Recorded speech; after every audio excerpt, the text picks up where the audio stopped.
What if the royal bloodlines that have ruled the world for centuries aren't merely human aristocracies, but the heirs of an ancient demonic pact? Many see them as symbols of tradition, elegance, and historical continuity. But in certain esoteric circles, these surnames don't represent nobility, but a curse. Today, we're diving into one of the most forbidden topics in occultism: the 13 families that, according to ancient texts, are tied to demonic entities, not by belief, but by blood. The idea that certain families are not merely human rulers, but biological vessels of demonic forces, is not a modern conspiracy. It is a belief born within the inner circles of the occult tradition. Since the Renaissance, magicians, mystics, and secret orders have explored a core premise: that blood can bind, not just spiritually, but metaphysically. That certain bloodlines carry keys, frequencies, that allow them to channel forces beyond the material plane. John Dee, the magician who advised Queen Elizabeth, claimed to speak with non-human intelligences through an angelic language he called Enochian. But many warned, these were not angels. They were deceivers, powerful entities who offered knowledge at a price.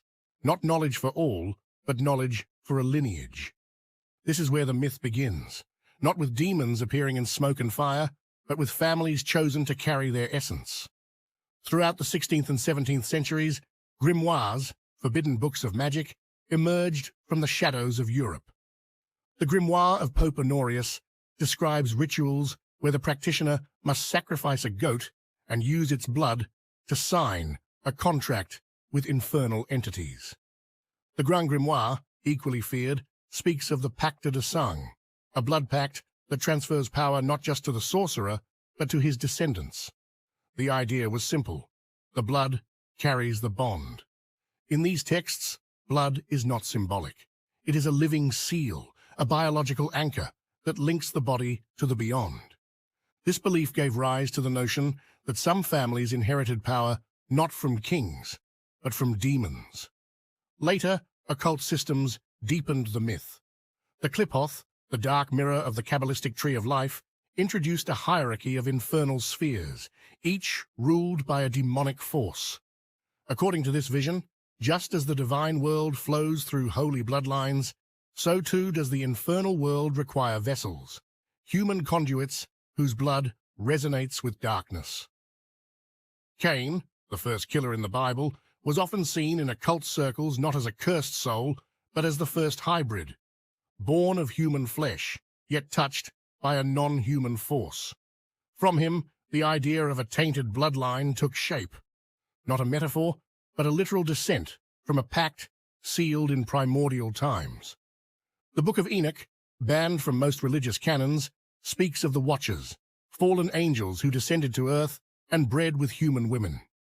Their offspring, the Nephilim, were giants of unnatural strength and cruelty, evidence that human blood could be altered by contact with the divine or the damned. And although these beings were said to be wiped out by the flood, their blood may have survived, hidden, diluted, waiting. Over time, this gave rise to a disturbing theory that some royal families, celebrated in public for their elegance and lineage, are in fact custodians of an ancient pact, that behind the crowns and ceremonies lies an older function: to host, maintain, and transmit the presence of non-human entities. These bloodlines wouldn't simply rule. They would serve a function: to keep the gateway open, to ensure that something older, darker, and far more intelligent remains tethered to our world. In the eyes of the occult, this is the true nature of certain dynasties. They are not symbols of nobility. They are living altars. And with this in mind, we now reveal the 13 families believed to be the earthly vessels of infernal power. Few names provoke as much suspicion and fascination as Rothschild. Founded by Meyer Amschel Rothschild in 18th century Frankfurt, the family's rise was meteoric. Through a tightly knit network of 5 sons, stationed in Europe's major capitals, London, Paris, Vienna, Naples, and Frankfurt, they pioneered transnational banking, lending to monarchs and financing both sides of major wars, including the Napoleonic campaigns. Their influence became so vast that Nathan Rothschild once allegedly declared, "I care not what puppet is placed on the throne. The man who controls Britain's money supply controls the British Empire." But in certain esoteric and conspiratorial circles, this power is interpreted not as the result of economic genius, but as evidence of a metaphysical pact, a bloodline alliance with Mammon, the demon of unending wealth and material obsession. In classic Christian demonology, Mammon is not merely greed. He is greed deified, a spirit of endless accumulation, of control through currency, of promises delivered in comfort and chains. As stated in the Gospel of Matthew, you cannot serve both God and Mammon. It's not a metaphor, it's a warning. In this lens, the Rothschild dynasty becomes the embodiment of the Mammon archetype, secretive, powerful, and globally embedded in the heart of the financial system. Their banking model, rooted in centralized lending, interest-bearing debt, and sovereign financing, is seen by occult interpreters as a systemic temple to Mammon.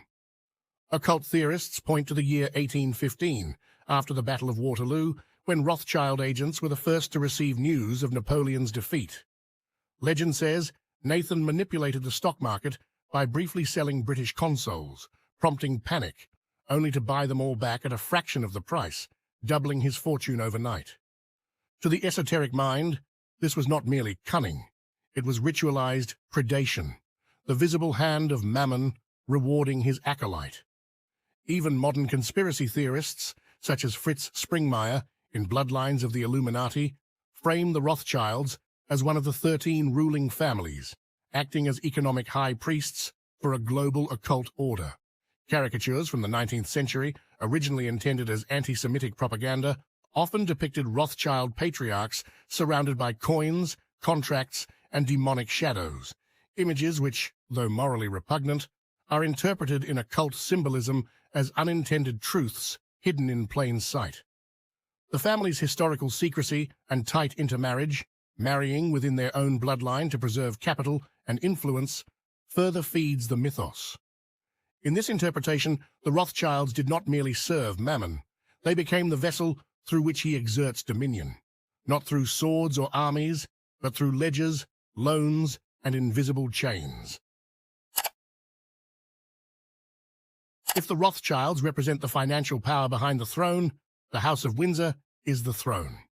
From bankers to monarchs, the demonic web continues, and its next thread leads us straight to Belial, the demon of lawless dominion. The House of Windsor, formerly the House of Saxe-Coburg and Gotha, rebranded itself in 1917 during World War I to obscure its Germanic roots amidst rising anti-German sentiment in Britain. But in esoteric interpretation, that change of name was not just political, it was ritualistic camouflage, a veiling of origin. In occult systems, names carry power, and changing them can signify the renewal of a pact or the concealment of a lineage's true function. The Windsors, seated atop the remains of a global empire, have long been the subject of whispered speculation. Their extensive genealogical connections to virtually every European royal house, their ceremonial practices steeped in ancient tradition, and their perceived emotional coldness and detachment from the public are seen by many as echoes of Belial, a spirit not of chaos or violence, but of sovereignty divorced from morality. In classical texts like the Book of Jubilees and the Testament of the 12 Patriarchs, Belial is described as the worthless one, king over all the sons of pride. He tempts not through desire, but through absolute autonomy. He offers rule without judgment, power without conscience. This mirrors the archetype some see in the British monarchy, an institution that endures not by serving, but by being served. Its rituals, especially the coronation ceremony, are laden with esoteric symbols. The anointing oil, a rite of divine kingship tracing back to ancient Israel, the stone of scone or stone of destiny, and the hidden oath taken behind screens. All of it, in the occult reading, serves not as celebration, but as renewal, a reaffirmation of Belial's mandate. Rule as if you are above the laws of men and gods. Even the location is symbolic. In ceremonial magic, Belial rules the West, the direction of the setting sun, of endings, of empires in decline. And what is the British Empire, if not the most iconic sunset in modern history? Critics and conspiracy theorists often point to a pattern: scandals buried, allies protected, truths distorted beneath layers of protocol. The firm, as the royal family is known internally, is not a family in the emotional sense. It is a mechanism, cold, relentless, and self-sustaining. In this view, its allegiance is not to the British people or any divine creator, but to a principle: that power justifies itself. And that principle, in demonology, has a name. In whispered traditions, it's said that Belial requires no temple, no idol, no altar. His throne is wherever unchecked authority resides. And in the House of Windsor, crowned, veiled, and untouchable, his presence is not symbolized, it is enthroned. If Mammon governs through gold and Belial through authority, then Asmodeus rules through temptation, not only of flesh, but of knowledge, of immortality, of empire itself. And no family embodies this arcane seduction more than the Habsburgs. For nearly 7 centuries, the Habsburg dynasty dominated the political landscape of Europe. They reigned over Austria, Spain, the Holy Roman Empire, and beyond. But their legacy is not only measured in conquests and crowns, it is steeped in whispers of lust, madness, alchemy, and forbidden desire.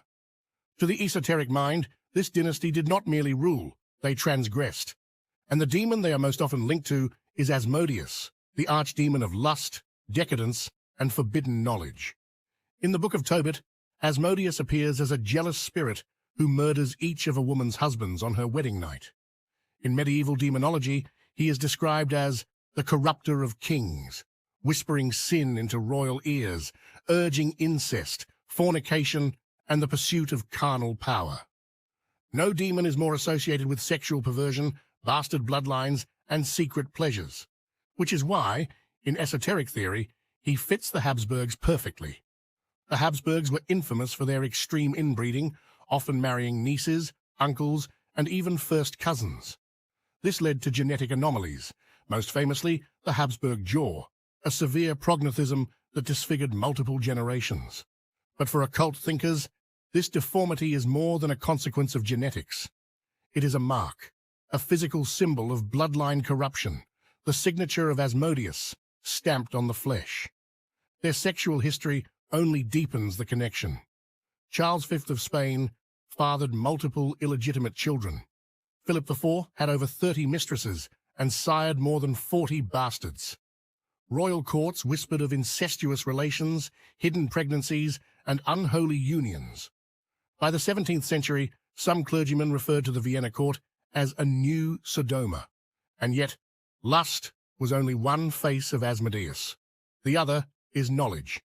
In Colin de Plancy's Dictionnaire Infernal, 1818, Asmodeus is described with 3 heads: a man, a bull, and a ram, riding upon a dragon. This image is interpreted as symbolic of triadic dominion.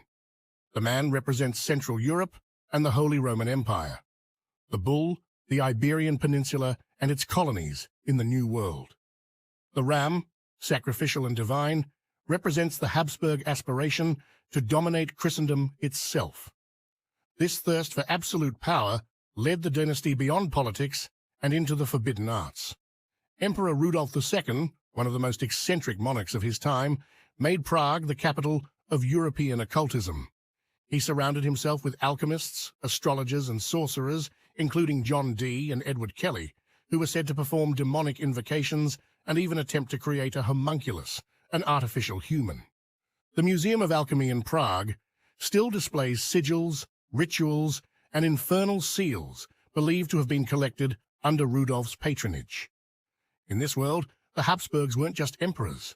They were demonologists with a throne, searching not only for gold, but for eternal rule. Even religious artifacts were suspected tools. The Habsburgs were long believed to possess the Spear of Destiny, the weapon said to have pierced Christ's side, and perhaps even the Holy Grail itself. According to some legends, these were not relics of faith, but keys to immortality, tools in their Asmodean quest to escape death and solidify their bloodline's supremacy. In grimoires, Asmodeus is sometimes described as a builder of sacred structures, including part of Solomon's temple. In this parallel, the Habsburgs imagined themselves not as servants of God, but as divine architects, shaping an empire not with permission, but with arcane entitlement. If there is one name that defines omnipotent influence in modern America, it is Rockefeller. From oil tycoons to global policy architects, the Rockefeller dynasty ascended not through crowns, but through fuel, finance, and foundations. Yet for many, this ascent was not only industrial, it was ritualistic, a pact of empire cloaked in philanthropy. The demon most frequently associated with this lineage is Beelzebub, the Lord of the Flies, one of the chief princes of hell. Originally derived from the Philistine deity Baal-Zebub, Beelzebub was later demonized in Christian texts as Satan's lieutenant. He governs gula, pestilence, decay, and corruption, but not through chaos or savagery. He devours slowly, subtly, systematically. This gluttony aligns eerily with how conspiracy law interprets the Rockefeller legacy. Their empire began with Standard Oil, which in its prime absorbed or annihilated nearly every competitor. To the esoteric mind, this was not business. It was consumption, a hunger with no end. Beelzebub's hunger, a force that swallows markets, governments, ideologies like flies around a corpse. But Beelzebub is more than gluttony. He is also the prince of idolatry. And the Rockefeller family, far from being mere capitalists, have long been accused of shaping ideologies, not just economies. Their foundations, including the Rockefeller Institute for Medical Research, have funded sweeping global agendas in healthcare, education, and governance, which critics interpret as veiled mechanisms of soft control, engineering belief systems, and spreading a secular faith centered on progress, consumption, and material salvation. In conspiratorial literature, these interventions are called cultic, not in the religious sense, but in the systemic shaping of a new moral order, one divorced from the sacred, centered instead on productivity, compliance, and wealth as virtue. More disturbingly, Beelzebub was considered in folklore to be a god of disease and filth. And it is here that darker claims arise. The Rockefeller involvement in controversial medical experiments, such as the infamous syphilis studies in Guatemala, or their early connections to eugenics movements in the United States, are viewed by some as evidence that disease itself had become a tool of dominion. To sow illness and then profit from the cure would be, in the language of the occult, a perverse form of sacrifice. Symbolically, the connection grows deeper. In ceremonial magic, Beelzebub governs the East, commanding 66 legions. The Rockefellers, based in New York on the eastern seaboard, rose to control Wall Street, banks, universities, and policy think tanks. Their influence spread across dozens of corporations, like legions under command. And as architects of the Federal Reserve, they became, quite literally, princes of the monetary order in the modern world. In some esoteric interpretations, Beelzebub is identical to Baal, the Canaanite rival of Yahweh, whose worship involved bull idols, fire, and blood. This imagery echoes through conspiracy tales surrounding Kikuit, the Rockefeller estate, where critics claim black masses and pagan rites were secretly held. Though no evidence confirms such rituals, the family's support of modern art rich in pagan symbolism, their promotion of transhumanist ideologies, and their funding of post-religious globalism have led many to frame them as priests of a new world, not of faith, but of form. Among ancient European dynasties, none is wrapped in mystery and myth quite like the Merovingians.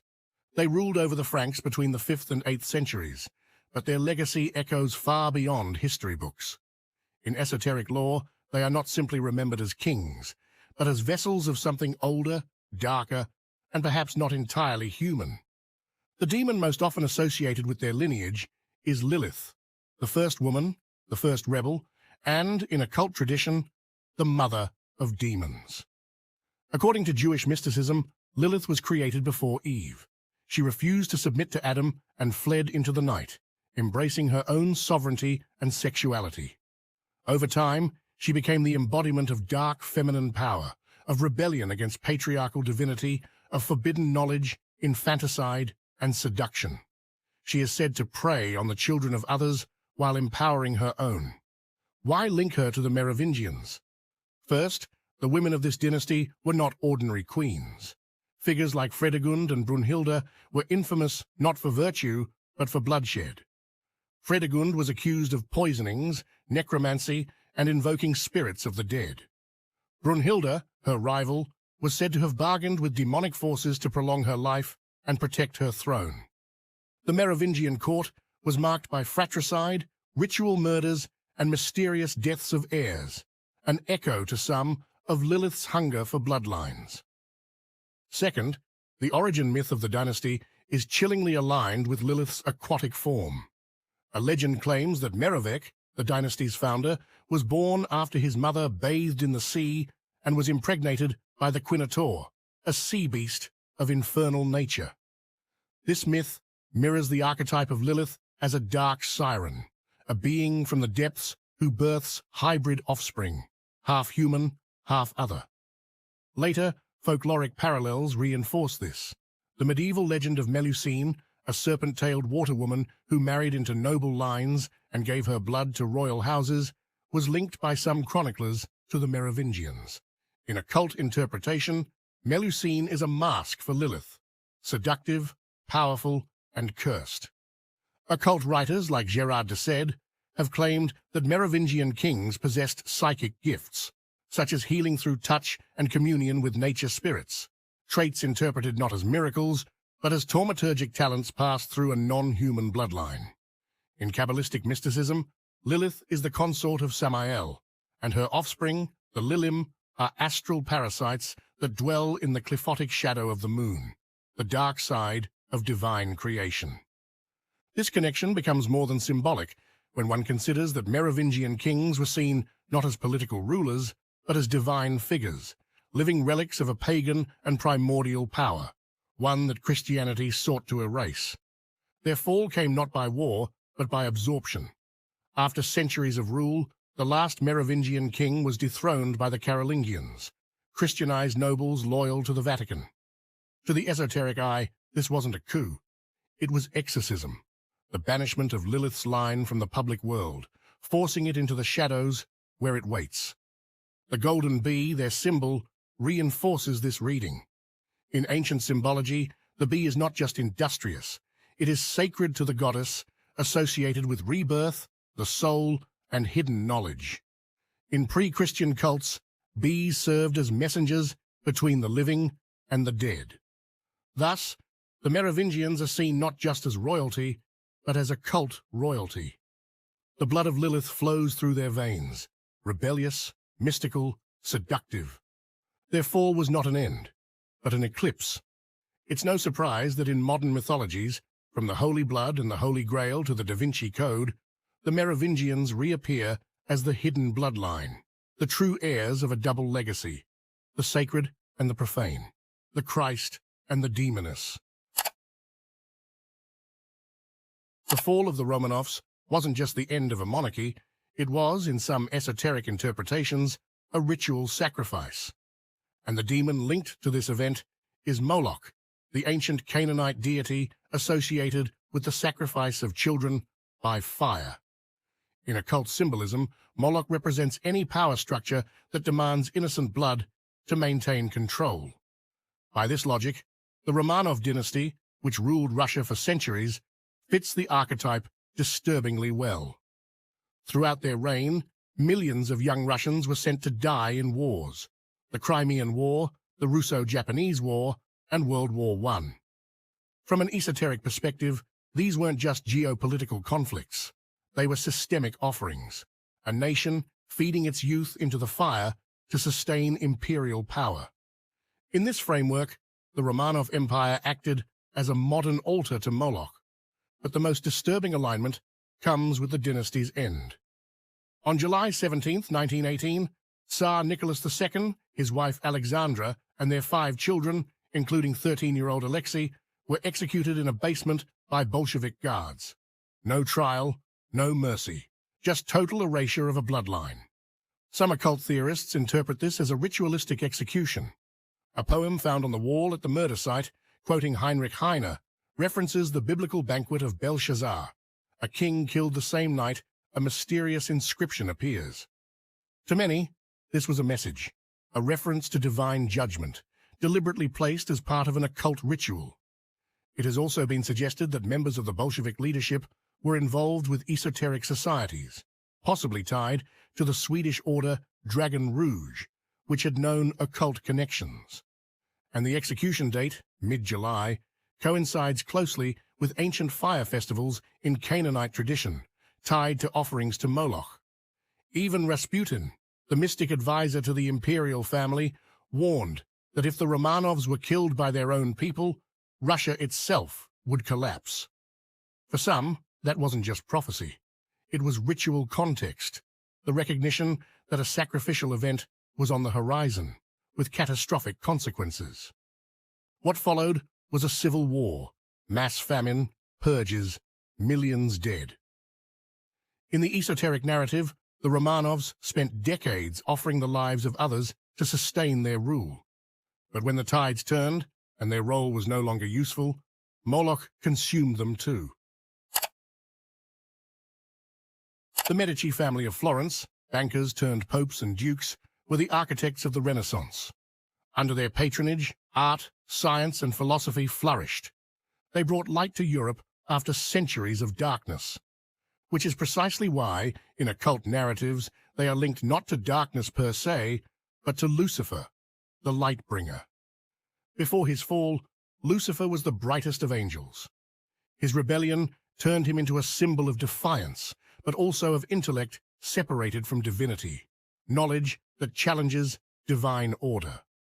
The Medici family embodied this Luciferian impulse to elevate mankind through human reason, aesthetic beauty, and forbidden wisdom. Cosimo de' Medici funded Marsilio Ficino, who translated the Corpus Hermeticum, reviving Hermetic and Neoplatonic philosophies. These ideas, centered on natural magic and the divine mind, were embraced in Florence, but condemned by some clerics as diabolical. Within occult tradition, this paints the Medici not as Satanists in the vulgar sense, but as Luciferian patrons, those who carried the torch of enlightenment while defying religious orthodoxy. Even Pope Leo X, born Giovanni de' Medici, is surrounded by legends. He's often, perhaps falsely, quoted as saying, "How profitable this fable of Christ has been to us." Whether true or not, the line reflects how critics saw the Medici, using faith as a tool while privately aligned with secular power and arcane knowledge, a very Luciferian posture. Lucifer also represents pride and ambition, and here the Medici excelled. They arranged marriages that placed their daughters on European thrones, Catherine de' Medici in France being the most infamous. Her rule was marked by wars, poisonings, and political manipulation. She was nicknamed the Black Queen, and accused of witchcraft, necromancy, and consulting astrologers like Nostradamus. She reportedly owned a magic mirror, created by her personal magician Cosimo Ruggieri, through which she practiced catoptromancy, divination by mirror. This symbol, the reflective surface revealing hidden truths, aligns with Lucifer's role as bringer of knowledge, even when it leads to ruin. The Medici family crest also invites occult interpretation, 6 red balls on a gold shield. Some see in them 6 planets orbiting the sun, a nod to celestial light. Others propose a cryptic 666, or the apples from the Garden of the Hesperides, guarded by a dragon, another Luciferian image of forbidden knowledge. Under Lorenzo the Magnificent, Florence became an Eden of free thought and sensual beauty. But for puritanical reformers like Savonarola, it was a city seduced by the devil. Savonarola was eventually burned alive in the Piazza della Signoria, right in front of the Medici Palace. To some, it was the symbolic battle between the fallen preacher and the Luciferian lords of Florence. In short, the Medici represent the Lucifer archetype in its purest Renaissance form, illuminators of mankind, but also pragmatic rulers, whose legacy straddles the line between divine inspiration and dangerous ambition. They brought light, yes, but at a cost. The House of Draculesti, rulers of Wallachia and originators of the infamous Vlad III, Dracula, is inseparable from the image of the dragon, and by occult association, Leviathan, the monstrous sea serpent of the abyss. Vlad II, father of Dracula, was initiated into the Order of the Dragon, a Christian military society. As part of this honor, he received a medallion bearing a winged dragon, which he adopted into his family crest. But among the local peasants, the symbol sparked fear. The dragon was not seen as a Christian emblem, but as a devilish beast. They began to call him Dracul, meaning the dragon or the devil. His son, Vlad III, inherited the name and the symbolism. Dracula literally means son of Dracul, or son of the dragon. In demonological terms, this could easily be read as son of Leviathan. Leviathan, in biblical and occult lore, is the embodiment of primordial chaos, the reptilian force of envy, and the keeper of forbidden depths, a perfect archetype for the bloody legacy of the Draculesti. Vlad III's brutal reign, marked by mass impalements and rumored blood rituals, contributed to his transformation into a vampiric figure, an immortal predator in the eyes of folklore. In esoteric interpretations, vampires are often seen as offspring of Leviathan or agents of Lilith, functioning as spiritual predators that feed on life itself. The connection to water is also relevant. Leviathan is a demon of the sea, and legends claim that Vlad III cast the corpses of his victims into the Arges River, which allegedly changed course from the weight of the blood. In medieval grimoires, Leviathan is also associated with heresy, water symbolizing doctrine that slips through the fingers. Vlad's independent, often heretical rule echoed this spiritual rebellion. Post-Vlad, many Draculesti voivodes met violent or mysterious ends. Wallachia itself suffered alternating floods and droughts, interpreted by local lore as the land cursed by the dragon's legacy. A regional poem states, "Where Dracula fell, the earth wept blood, and the river carried it to the sea," an eerie tribute to the cosmic footprint of a damned lineage. Leviathan, as detailed in Anton LaVey's Satanic Bible, is one of the 4 crown princes of hell, ruling over the element of water. His name is inscribed around the inverted pentagram in modern satanic iconography, an image often linked to Dracula via his association with bats and nocturnal beasts. Some theorists even propose that the Order of the Dragon was not merely a Christian institution, but a draconian cult in disguise, secretly venerating the biblical dragon, Satan or Leviathan, under the banner of defending Christendom. In more arcane genealogical theories, the Draculesti are linked to the descendants of Cain, passed down through the Cathars or the Templars, forming a spiritual bloodline rooted in Leviathanic chaos. Even in death, Vlad Dracula's remains were never conclusively found. The Orthodox Church long denied him a Christian burial. For many, this is symbolic. He didn't die as a man, because he wasn't one. In the mythic framework, the Draculesti stand as the reptilian heirs of Leviathan, a bloodline carved from chaos, terror, and silence. And like their demonic patron, they dwell in the collective depths, never fully dead, never entirely gone. Few families have left such an enduring stain on both ecclesiastical history and popular imagination as the Borgias.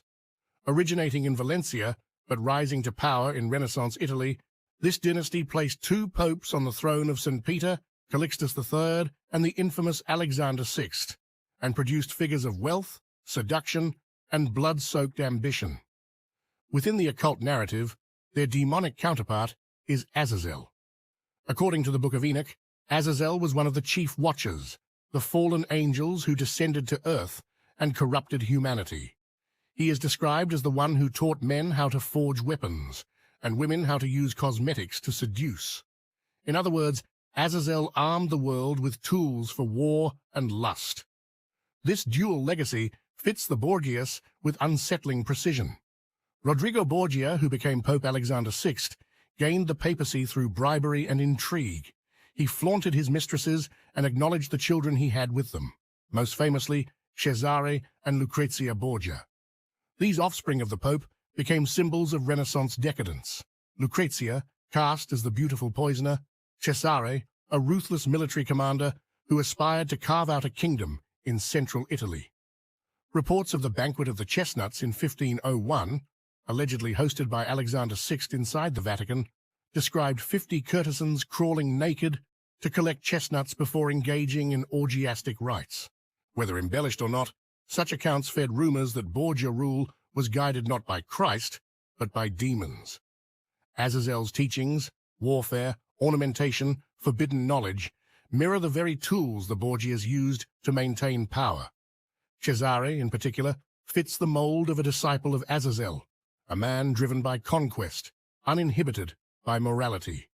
Machiavelli even used him as the blueprint for the prince, where political virtue meant cruelty, deception, and strength. In Jewish ritual, Azazel is also the recipient of the scapegoat during Yom Kippur, a goat symbolically loaded with the sins of the people and cast into the wilderness. This takes on strange resonance when considering the end of the Borgia era. Rodrigo and Cesare reportedly attempted to poison rival cardinals at a dinner to seize their wealth, but mistakenly drank from the poisoned cup themselves. Rodrigo died, and Cesare barely survived. To the occult imagination, this was Azazel claiming his due. The very man who turned the church into a den of lust and violence became the scapegoat of its corruption. Banished to the spiritual desert, his family name blackened for eternity. Lucrezia, meanwhile, became mythologized as a lethal beauty, a student of Azazel's arts. Though modern historians view her more sympathetically, the legend endures. The deadly ring of poison, the fatal allure, the cursed bloodline. In the eyes of esoteric historians, the Borgias were not just sinners. They were vessels of a greater infernal power, crowned with mitres, wielding swords, and seducing entire nations. A demonic dynasty seated not in hell, but in Rome. Their flame burned bright and foul. Among the quiet aristocrats of the New World, few names carry the weight of shadowed legacy like the Astors. Originally of German descent, the Astor family rose to prominence in 19th and early 20th century America through fur trading, opium deals, and real estate empires.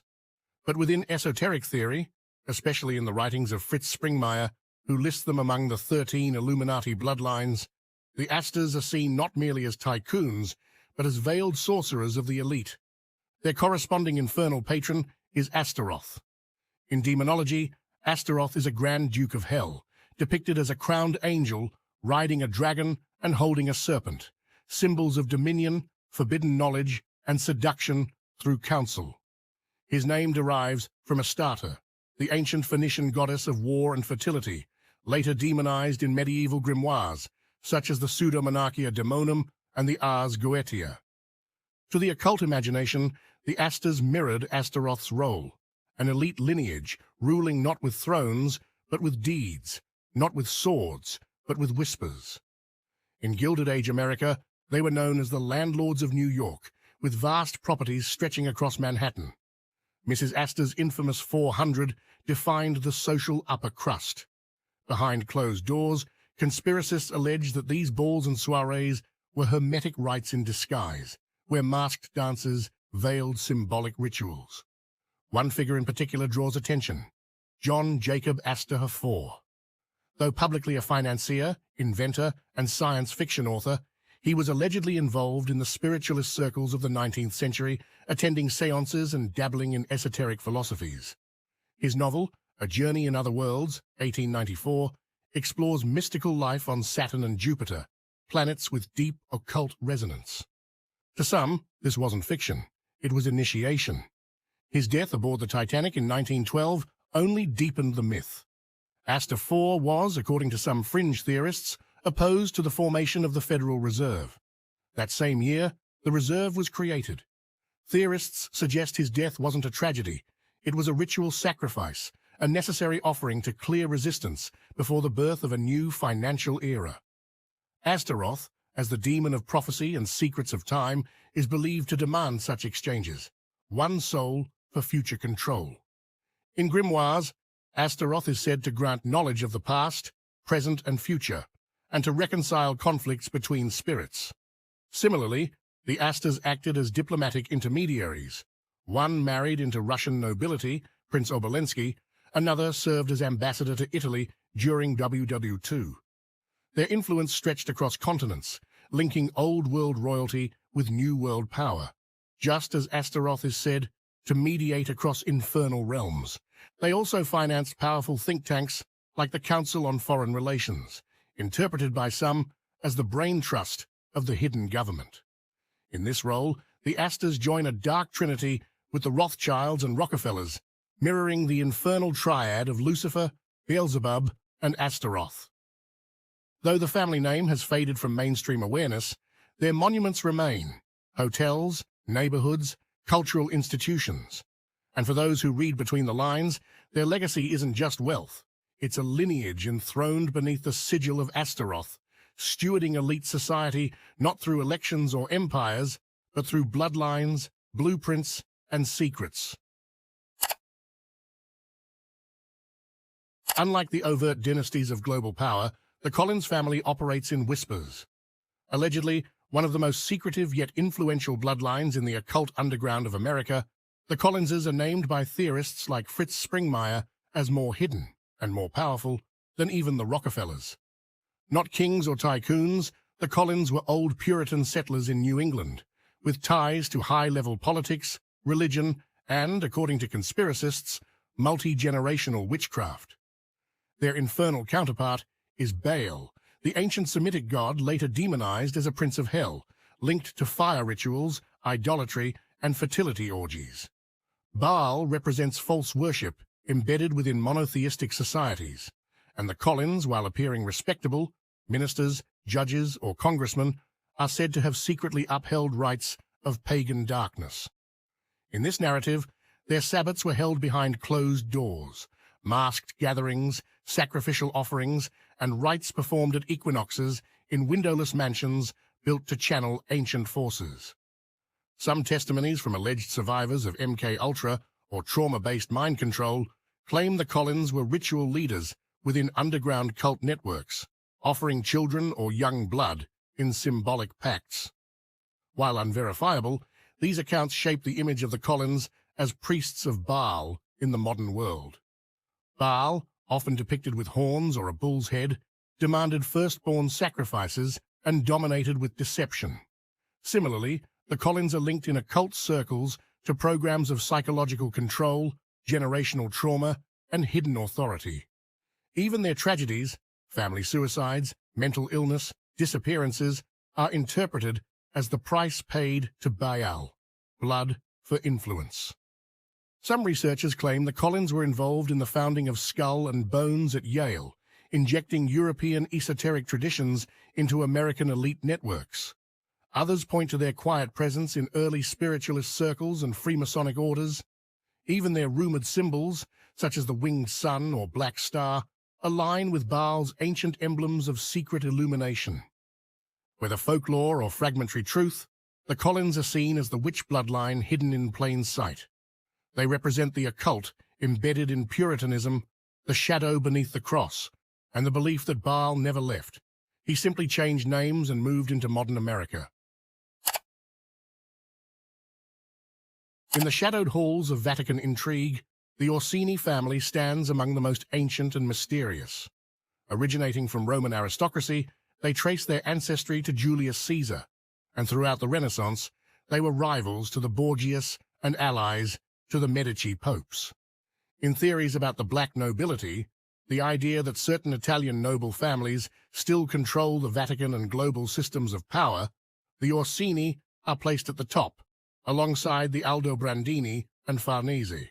But while their public face was pious, their alleged allegiance is said to lie with Baal or Belphegor, demons of deception, temptation, and secret dominion.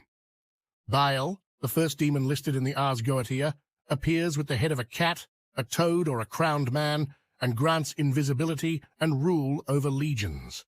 The Orsini, in this view, are the embodiment of hidden rule under divine disguise. Their name echoes Orso, bear in Italian, and Orcus, a Roman underworld god, adding layers of infernal symbolism. Belphegor, on the other hand, is a demon of inventions, wealth, and sloth, luring people with ease and luxury while corrupting from within. The palaces of the Roman elite, cloaked in religious art and solemn mass, were, according to 19th century anti-Masonic literature, fronts for black masses and heretical rites. Behind the marble and incense, some say, ancient pagan gods never truly left Rome. In Dante's Inferno, members of the Orsini family are condemned for simony, selling spiritual authority. In the occult reading, this wasn't metaphor. It was literal, a pact for power through corruption. Thus, the Orsini, as proxies for the entire black nobility, symbolize a lineage that never stopped worshipping the old gods, merely rebranded them beneath Christian robes.